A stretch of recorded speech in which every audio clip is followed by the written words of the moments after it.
सभी मित्रों का एक बार फिर से हार्दिक अभिनंदन है श्री द्रोणाचार्य की यूट्यूब चैनल पर। मैं हूं ओपी सर, हिंदी विषय की कक्षा आपकी लेता हूं। ठीक है, हम जैसे कि पिछले वीडियो में सर्वनाम की चर्चा कर रहे थे। सर्वनाम के अंदर आपके जैसे कि पुरुषवाचक जो सर्वनाम था उसके भेद आपके हो गए थे। उपभेद 3 प्रकार के थे आपके, जैसे कि उत्तम पुरुष, मध्यम पुरुष और अन्य पुरुष। उनके उदाहरणों की चर्चा की थी और अच्छे से उसको समझा था। उससे पहले जैसे कि सर्वनाम के आपके जो भेद थे और सर्वनाम की परिभाषा थी उनकी चर्चा की थी। आज की इस कक्षा में हम बात करेंगे सर्वनाम के दूसरे भेद की, जो है आपका कौन सा, निश्चयवाचक सर्वनाम। दूसरे नंबर पे आपका कौन सा आता है, निश्चयवाचक सर्वनाम। निश्चयवाचक सर्वनाम, ध्यान देना मित्रों, ये जैसे कि आपका सर्वनाम का दूसरा भेद है। पहला भेद था आपका कौन सा, पुरुषवाचक। पहला भेद कौन सा था, पुरुषवाचक सर्वनाम। ठीक है, पुरुषवाचक सर्वनाम के अलावा जैसे दूसरे नंबर पे आपका आ गया आप कौन सा, निश्चयवाचक सर्वनाम। अब निश्चयवाचक सर्वनाम में देखो क्या होता है, आपके जैसे कि 2 सर्वनाम पद हैं, ये इसमें महत्वपूर्ण है और उन्हीं का प्रयोग ज़्यादातर होता है और परीक्षाओं में जब पूछे जाते हैं सीधे सर्वनाम पद तो भी वही आते हैं। ठीक है, अब वो तो कौन कौन से हैं आपके सर्वनाम पद, एक तो है यह और एक है वह। एक तो क्या है, यह है और दूसरा है वह। ठीक है, अब सबसे पहले तो हम देखते हैं जैसे कि आपके निश्चयवाचक सर्वनाम किसे कहते हैं, क्या होता है। ठीक है, तो इसकी परिभाषा क्या होगी, वे सर्वनाम पद जो किसी निश्चित व्यक्ति या वस्तु का बोध कराते हैं, यानी कि हमें किसी निश्चित व्यक्ति के बारे में बताते हैं या किसी वस्तु के बारे में बताते हैं, उनसे ही क्या होता है, उनका पता चलता है, उनका बोध होता है। यानी कि जो सर्वनाम पद किसी व्यक्ति या वस्तु के ऊपर क्या जोर डाले, दबाव डाले, ठीक है, तो उन्हें कहा जाएगा क्या, निश्चयवाचक सर्वनाम। निश्चयवाचक सर्वनाम। तो ये तो बात हो गई किसकी, परिभाषा की, कि वे सर्वनाम जो किसी निश्चित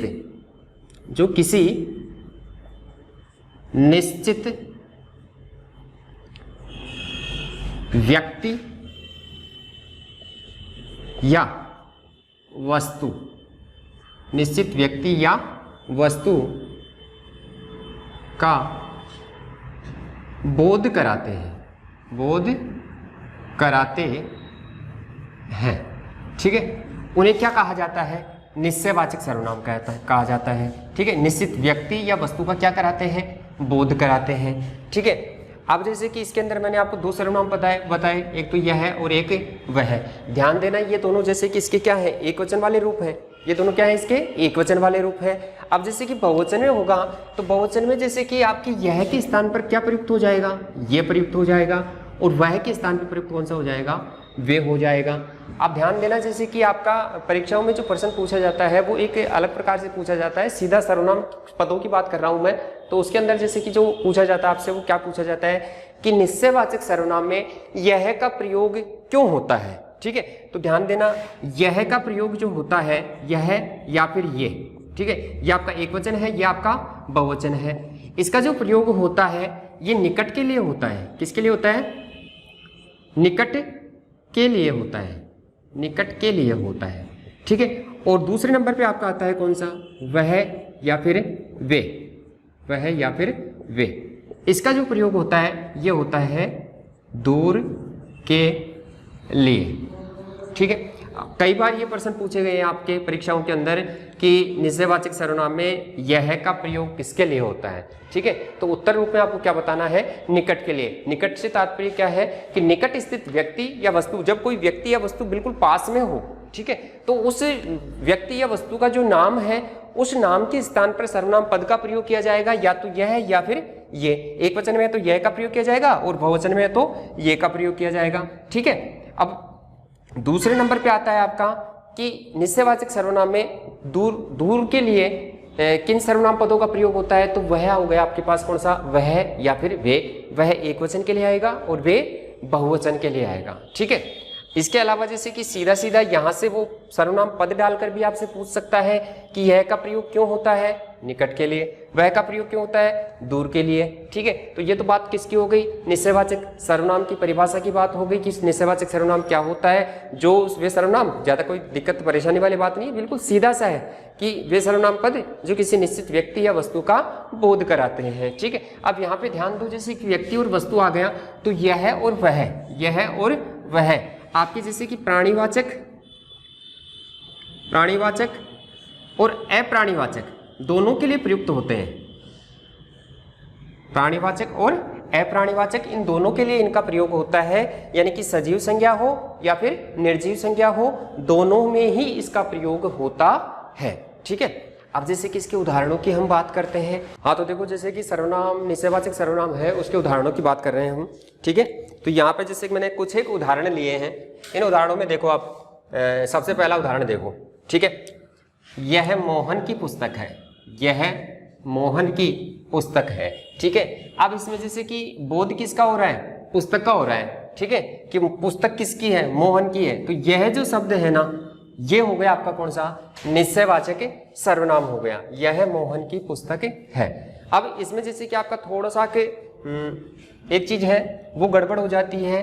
अगर जैसे कि ये उदाहरण मैं दूसरे प्रकार से बताऊं कि यह पुस्तक,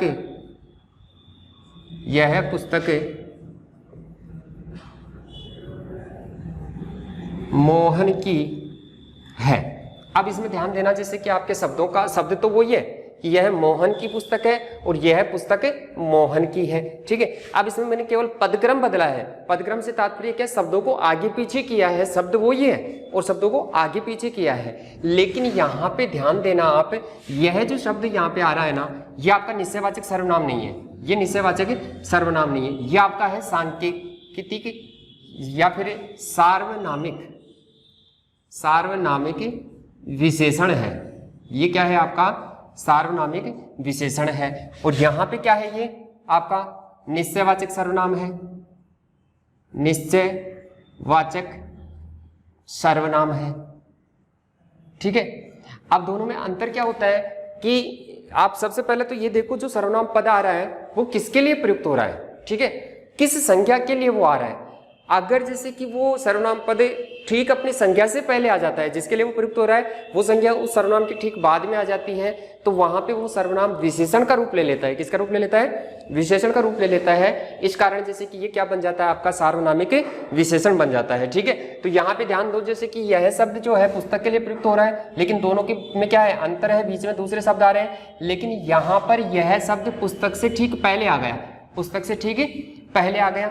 इस कारण ये उदाहरण तो आपका क्या हो गया, सार्वनामिक विशेषण का हो गया, और ये क्या हो गया, आपका निश्चयवाचक सर्वनाम का हो गया। ठीक है, इसी तरह आप दूसरा उदाहरण देखो, यह एक गाय है, यह क्या एक गाय है। ठीक है, तो यह शब्द क्या हो गया, आपका निश्चयवाचक सर्वनाम हो गया। उसके बाद में देखो, वह मेरी मोटर बाइक है, वह मेरी मोटर बाइक है। ठीक है, अब इसके अंदर वह शब्द क्या हो गया, आपका निश्चयवाचक सर्वनाम हो गया। वह शब्द किस लिए प्रयुक्त हो रहा है, मोटर बाइक के लिए प्रयुक्त हो रहा है। अब इसी उदाहरण को आप जैसे कि सार्वनामिक विशेषण का भी बना सकते हो। सार्वनामिक विशेषण का बनाओगे तो उदाहरण कैसे बनेगा आपका कि वह मोटर बाइक मेरी है, वह मोटर बाइक मेरी है, तब तो वो बन जाएगा सार्वनामिक विशेषण। और यदि जैसे कि वो संज्ञा पद उससे दूर आता है, बीच में कोई दूसरा पद आ जाता है, तो वो बन जाता है आपका कौन सा, निश्चयवाचक सर्वनाम। अब आगे वाले उदाहरण में देखो, जो ऊपर उड़ रहा है, जो ऊपर उड़ रहा है वह वायुयान है, वह क्या है, वायुयान है। ठीक है, तो यहाँ पे जैसे कि जो है, ये जो तो क्या करा रहा है, संबंध का बोध करा रहा है। किसका बोध करा रहा है, संबंध का बोध करा रहा है। ठीक है, इसके अलावा जैसे कि वह शब्द है, तो वह किसका बोध करा रहा है, वायुयान का बोध करा रहा है। वह वायुयान है, क्या है, वायुयान है। तो निश्चित रूप से पता चल रहा है कि वह क्या है, वायुयान है। तो वह शब्द आपका हो गया निश्चयवाचक सर्वनाम। वह आपकी घड़ी है, वह क्या है, आपकी घड़ी है, तो वह इसमें हो गया निश्चयवाचक सर्वनाम। ये मेरे कपड़े हैं, ये मेरे कपड़े हैं। ठीक है, अगला, सामने जो घर दिखाई दे रहा है वह मेरा है, सामने जो घर दिखाई दे रहा है वह क्या है, मेरा है। तो इसमें क्या हो जाएगा आपका, वह शब्द हो जाएगा निश्चयवाचक सर्वनाम। ठीक है, इसी तरह से जैसे और उदाहरण देखो कि वे जानवर है, वे क्या है, जानवर है। तो इसके अंदर वे क्या हो जाएगा आपका निश्चयवाचक सर्वनाम। ठीक है, तो यहाँ पे जैसे कि मैंने आपको निश्चयवाचक सर्वनाम के उदाहरण बताए, यह का प्रयोग निकट के लिए होता है, वह का प्रयोग दूर के लिए होता है। अगर जैसे इसका स्क्रीनशॉट लेना चाहते हो तो ले लो एक बार। फिर जैसे कि हम अगले सर्वनाम की ओर बढ़ेंगे जिसका नाम है अनिश्चयवाचक सर्वनाम। ठीक है,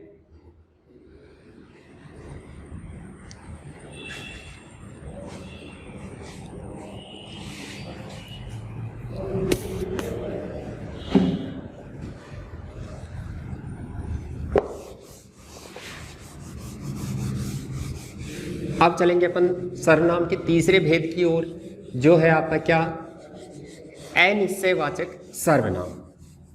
अनिश्चयवाचक सर्वनाम, ठीक है, यह आपका निश्चयवाचक का ठीक विपरीत है।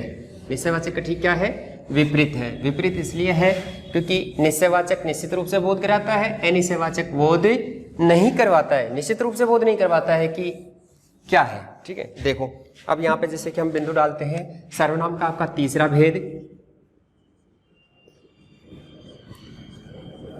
अनिश्चयवाचक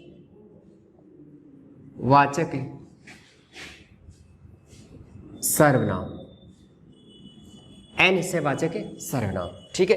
अब अनिश्चयवाचक सर्वनाम क्या होता है आपका, कि वे सर्वनाम पद जो किसी व्यक्ति या वस्तु का निश्चित रूप से बोध नहीं कराते हैं, ठीक है, उन्हें क्या कहा जाएगा, अनिश्चयवाचक सर्वनाम कहा जाएगा। इसमें देखो आपके दो सर्वनाम पद आते हैं निकल के, एक तो आता है कोई, एक तो क्या आता है कोई, और एक आता है कुछ। एक तो आता है कोई और एक आता है कुछ।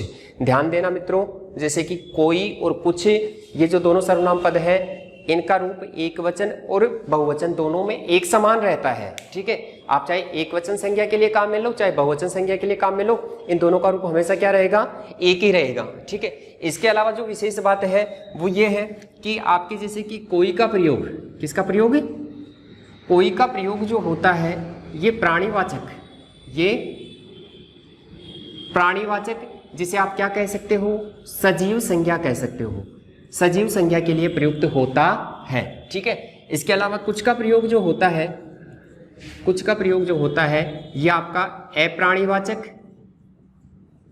अप्राणीवाचक यानी कि निर्जीव संज्ञा के लिए होता है। ठीक है, यहां से जो आपके प्रश्न बनते हैं सर्वनाम पदों के, वो ये बनते हैं कि अनिश्चयवाचक सर्वनाम में कोई का प्रयोग किस लिए होता है, आपके पास ऑप्शन में या तो प्राणीवाचक होगा या फिर होगा सजीव संज्ञा। ठीक है, इसके अलावा कुछ का प्रयोग होता है अप्राणीवाचक या फिर निर्जीव संज्ञा के लिए। ठीक है, इसके अलावा जैसे इधर से भी वो प्रश्न आपके लिए बना सकता है, अनिश्चयवाचक सर्वनाम में प्राणीवाचक संज्ञा के लिए प्रयुक्त होने वाला सर्वनाम पद है, तो आपको क्या बताना है, कोई। अप्राणीवाचक संज्ञा के लिए प्रयुक्त सर्वनाम पद है, तब आपको क्या बताना है, कुछ। ठीक है, इसके अलावा ध्यान देना मित्रों, जैसे कि जो छोटे मोटे कीट पतंगे होते हैं, ठीक है, उनके लिए जैसे कि आपका कौन सा, कुछ का प्रयोग ही होगा।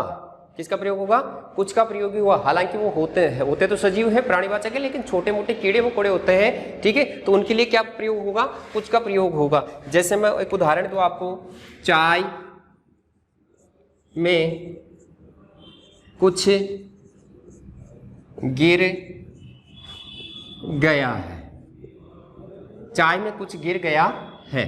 ठीक है, अब यहाँ पे कुछ का मतलब क्या है, कोई मक्खी मच्छर कुछ भी गिर जाए। ठीक है, तो उसके लिए जैसे कि पता नहीं अपने को क्या गिरा है, मक्खी है, मच्छर है, या फिर और कोई छोटा मोटा है जानवर। ठीक है, तो जैसे कि वहां पे आपको क्या करना है, अब वो जैसे कि गिरा है वो प्राणीवाचक है, लेकिन यहाँ पे आपके कुछ का प्रयोग होगा। वहां पे आप ऐसे नहीं कह सकते हैं कि चाय में कोई गिर गया है, कोई नहीं आएगा, वहां पे क्या आएगा, कुछ आएगा। ठीक है, लेकिन ऊपर आपको क्या देखना है, सीधा सीधा यदि प्रश्न पूछता है कोई का प्रयोग तो प्राणीवाचक के लिए बताना है, कुछ का प्रयोग तो अप्राणीवाचक आपको बताना है। ठीक है मित्रों, आप जैसे कि देखते हैं आपके अनिश्चयवाचक सर्वनाम के उदाहरण।